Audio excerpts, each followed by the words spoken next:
Welcome to Decaf with Mark and Taylor. We're back for another week. Mark, you are drinking an energy drink, and we are supposed to be intermittent fasting. Wait, What no, are you doing? No, I'm doing a different kind than you. We talked about that. So I'm doing Okay. All right. I'm doing the 1 day off and then like 4 or 5 days on, 1 day off again. So this is one of my days that I'm allowed to do whatever I want. I'm not doing Okay, well, I'm doing the 16 hours off, so I'm still in my fast and I'm drinking water right now, and I need coffee. Let me ask you a question. When you're so basically the idea is that you can eat for 8 hours or drink anything with calories for 8 hours and then you don't do it for 16. Do you feel like you eat more during that 8 hours or not really than you normally? No, I literally feel like my stomach is shrinking. Like I'm not eating as much as I used to. Um, the 16 hours off is not that bad because I do 8 p.m. to noon off. And so in the morning, like I'll get up and I'll exercise like I always do early in the morning at 7 or 8. And then I just drink black coffee. I bought like iced coffee and iced tea and hot black coffee and water until noon. And then I just eat like something with a lot of protein. You didn't usually drink black coffee either, did you? No, I like fancy lattes. I like Oh, black coffee. I like good black coffee. Like I'll go to like a coffee shop and get like a pour over. But at home, I like a little bit of hazelnut creamer and some agave or something like that. Like I'm not good at home black coffee, but I'm doing it. I'm pushing through. that's good. I actually think I didn't like black coffee at first, and then like you just get used to it and like it. And there's like there's some good pumpkin spice. Actually, you like pumpkin spice stuff, right? I do, but you're such a basic girl right now, Mark. I'm very basic, but I have a bunch of like pumpkin spice, like Starbucks and Dunkin' Donuts have them, and they're still and you have them black, and like it's not a super big flavor, but it's a little bit that makes you feel like it's not just black coffee. So I will say whenever I go to Panera, which is not often, I only ever go with Braden in our office because he loves it. Panera has a really good hazelnut blend coffee, and that's one of the only black coffees that I religiously drink. there you go. Well, hazelnut's excellent too. So yes, well, as soon as I think Monday's my day off, so I will. Gosh, and we're both going to be in the office Monday, and you're going to be grumpy as crap. I'm grumpy as crap anyway. It doesn't matter. It's so true. Speaking of coffee, we have a new Overcaffeinated this week. Mark did Overcaffeinated with Holly McCall. Mark, tell us about Holly and why we wanted to have her on the show, because I think she's a really great role model for women. But it was Mark and Justin on the show, so I obviously didn't have a say. So what was the motivation to having Holly on the show?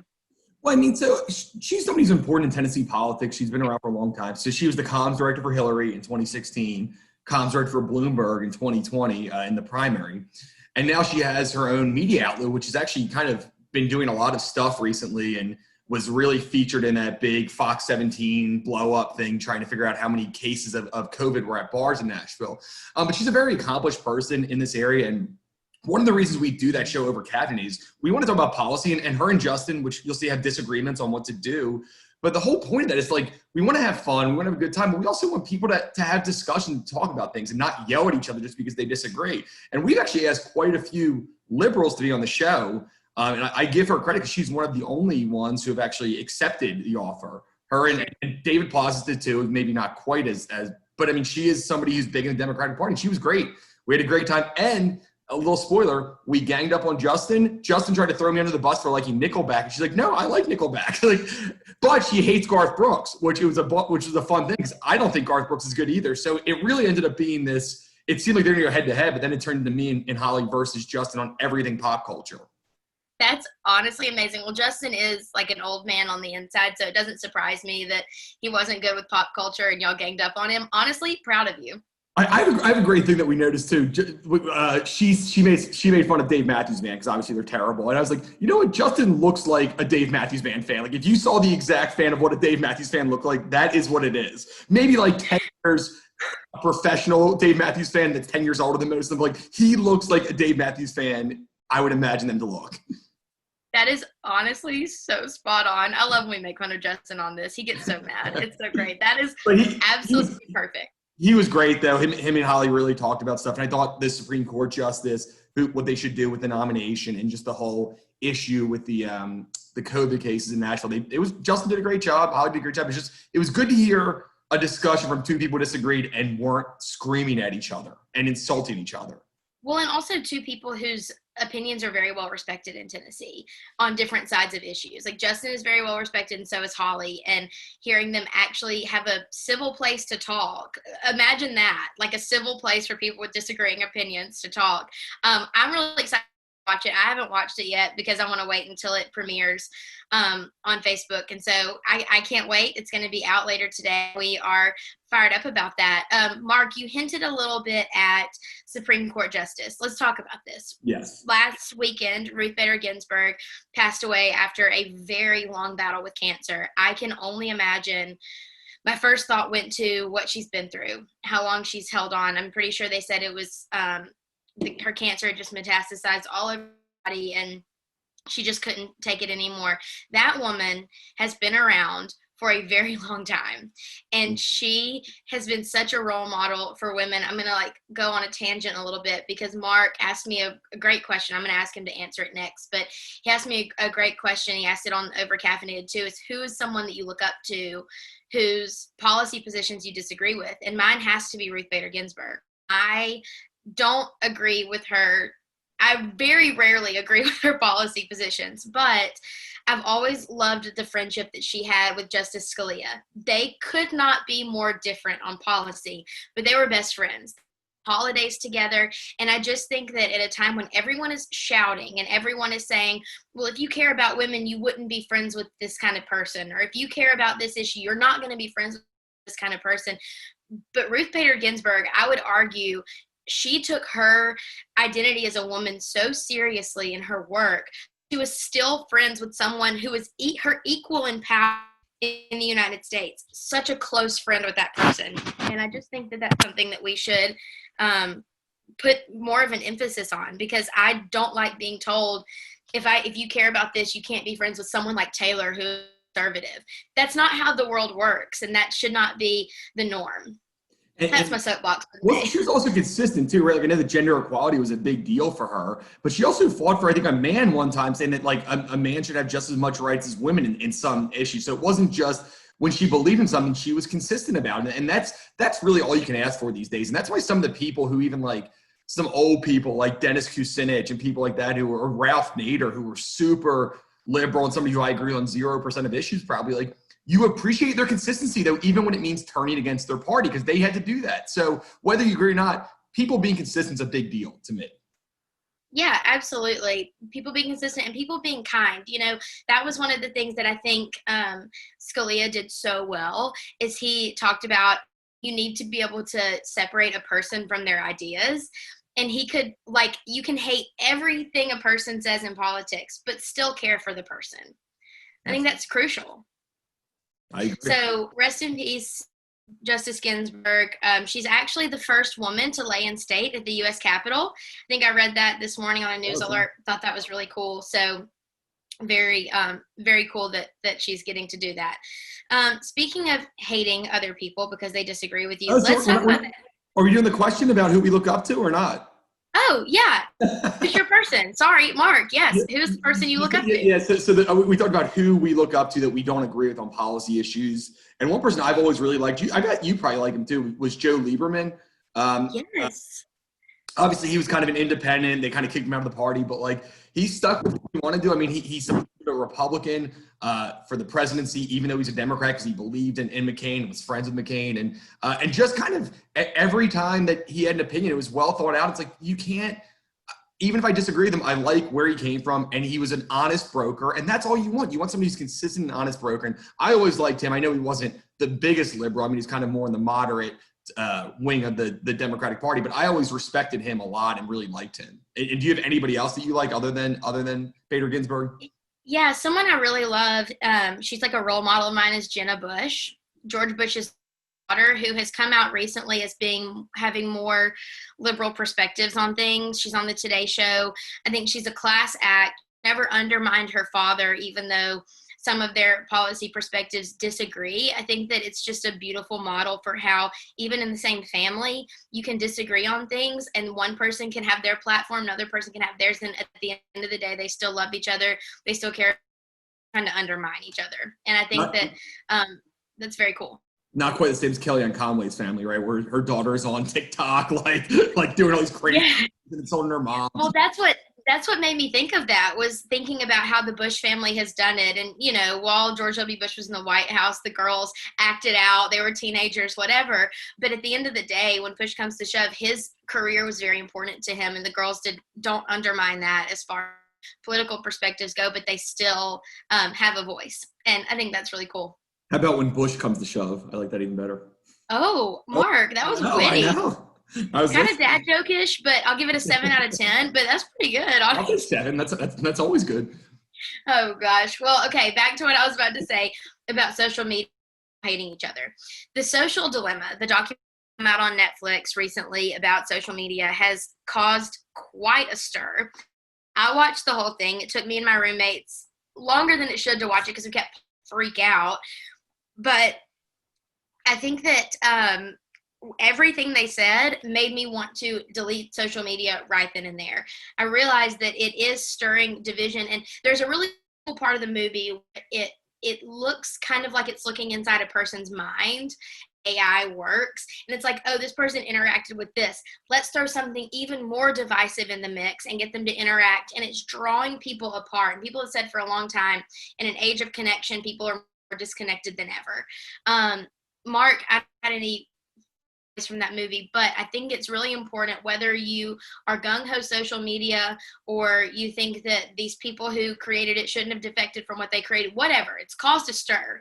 And I think that it's high time that we start taking a look at our reliance on social media. And of course, we both kind of work in social media, which is like, I'm like, I wish I could delete Facebook, but I really can't because of our job and what happens with that. What's interesting is, I think that the internet was obviously a great thing. You see that there's some negatives to it, but there's a lot more positives than negatives. I'm not sure you can say that about social media. I'm not sure. I mean, there is positives, right? Like you can see what old friends are doing, but I'm not sure that at this point there is more positives than negatives. There's a lot of like, I just know how angry I get going on there and reading stuff like this person's writing stuff. They have no facts. They're sharing the story that's fake and all these things. And somebody has this opinion on this case and they don't even know the details and everything is just wrong. And it makes me frustrated. And sometimes you argue with them and and then you get even more mad because they won't listen. And it's really hard. And it definitely brings down like my overall mood. And I'm like, I'll leave that even knowing I was right and had all the right opinions and be like, gosh, I'm so frustrated with society. And whether it's all the political stuff on there is just so tough to even read too, on both sides. Well, let's talk about that for a second, Mark. Mark actually got unfriended on Facebook by 2 people recently because of an opinion that he had. And I was looking at Instagram yesterday. I was correcting facts in a case, in a big case, to say, no, that's not what happened. I wasn't even saying that they were wrong about anything. I'm like, no, this is actually what happened. Here's a story that's actually a good story of what happened. You can make your decision based on this. And they're like, no, I got to unfriend you. Yeah, I found that more often than not. I was actually scrolling Instagram yesterday and looking at, I follow a lot of celebrities, a lot of influencers, of course I do.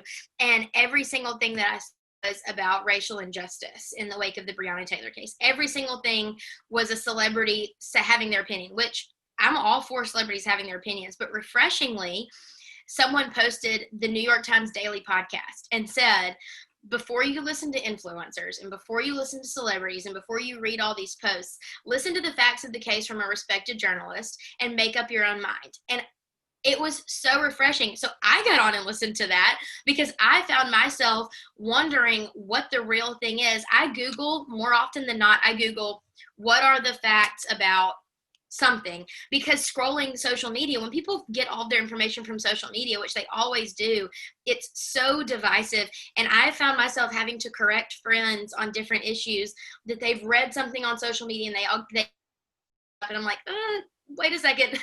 Read what's actually happening, or listen to this podcast, or actually educate yourself on the truth before you start posting things, because ultimately at the end of the day, it shoots your own credibility when you're posting false things. Everyone does. It's so frustrating.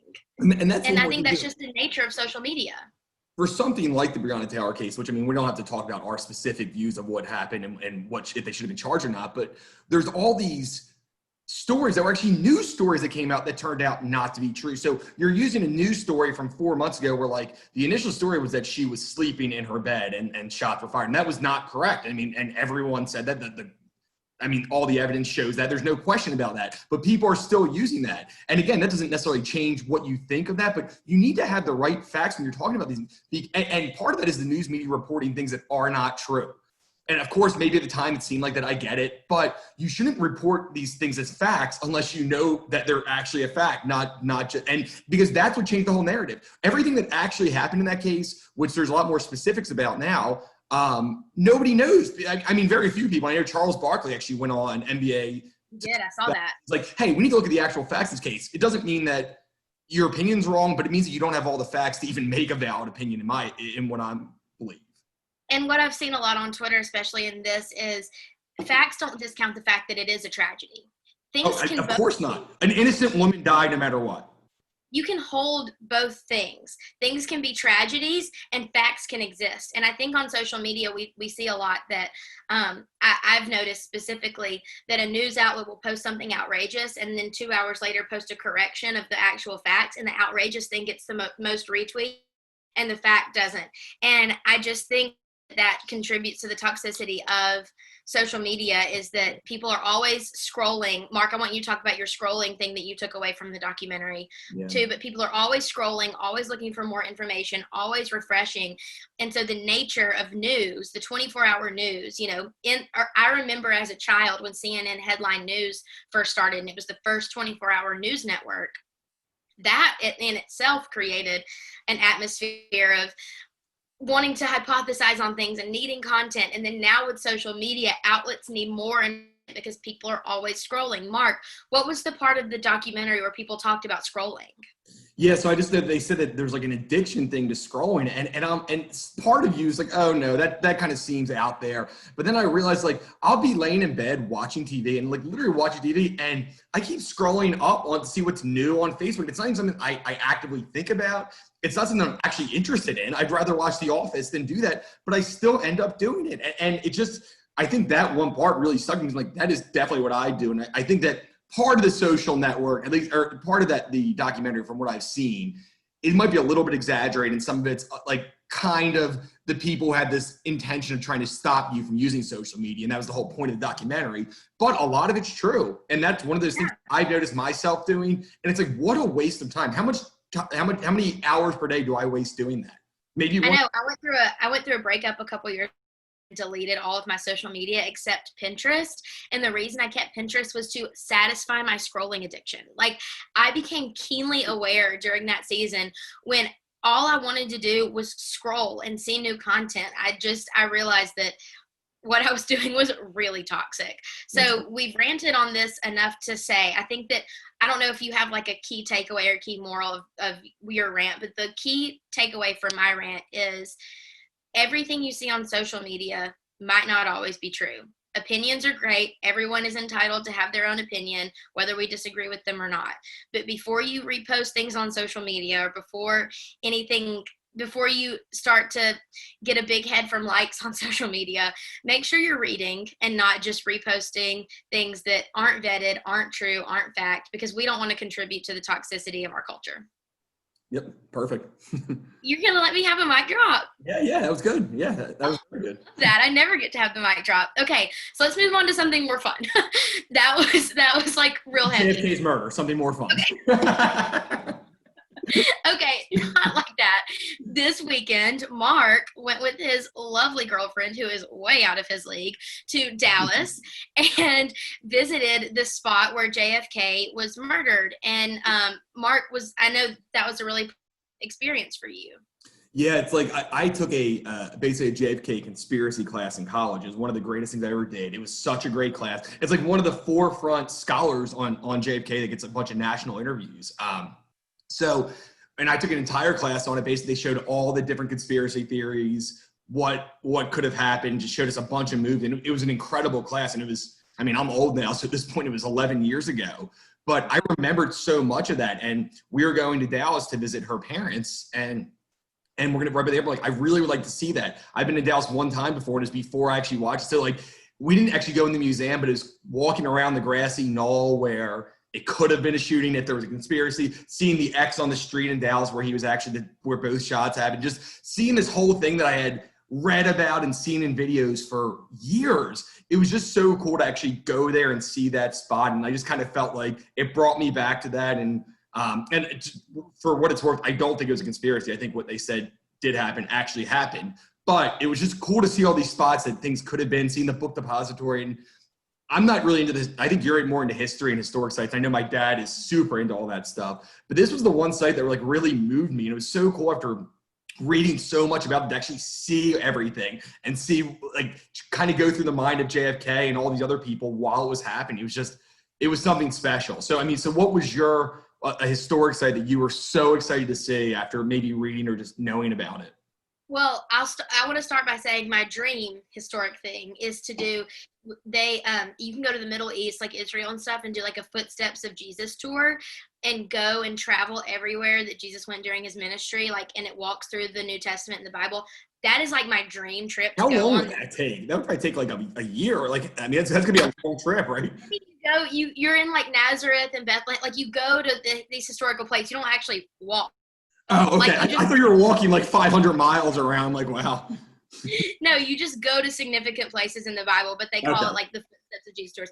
That's like my dream vacation. But one thing that I love is every time I'm in DC, and I know this is like super touristy and weird, and like my best friend lives in DC and I go visit, but I love going to the National Archives because I think that the documents that founded America are so cool. And I always go look at the Declaration of Independence because I was about to say something really stupid, and I'll tell you what it was. But it was about the Declaration, national treasure. Is that what it was? Or? Yes, stealing it. The Declaration of Independence is written in a certain handwriting. It's a very flowy handwriting. I almost said font. It's written in a very flowy handwriting. But then where at the very bottom, where it says free and independent, it's in a different style of calligraphy to make it look more bold. And every time I go to the archives, and it's so touching because you think about what the founders did, how they put their lives on the line to create a free and independent nation. And I just love to go and see that and point out to people that I remember pointing out to my mom and my son, look, this is in different style of handwriting because it is the crux of what we were founded on. And I always look at that and I'm so moved by the words free and independent in a bolder handwriting. So that's kind of like, it's not as cool as you visiting the grassy knoll because it is a museum, but it is something important in history that I absolutely love. No, and it's funny how certain things stand out to us too. It's like that's something that really stands out. Yeah. I don't know why the JFK thing just gripped me, and even though there's so many, but I mean, there's a lot of other things like people like they want to see the monuments, they want to see where wars happening. People come to Franklin, Tennessee, or Valley Forge, Pennsylvania, to see these huge parts in history. And like that's not quite as interesting to me, but to other people it is. So I think we all have our own opinions of like kind of what grips us the most historically, and those are ours. So yeah. That's all the time we have. I think we went over, but it was a fun discussion. So it was good. Thanks, Mark. We'll see you next week, guys.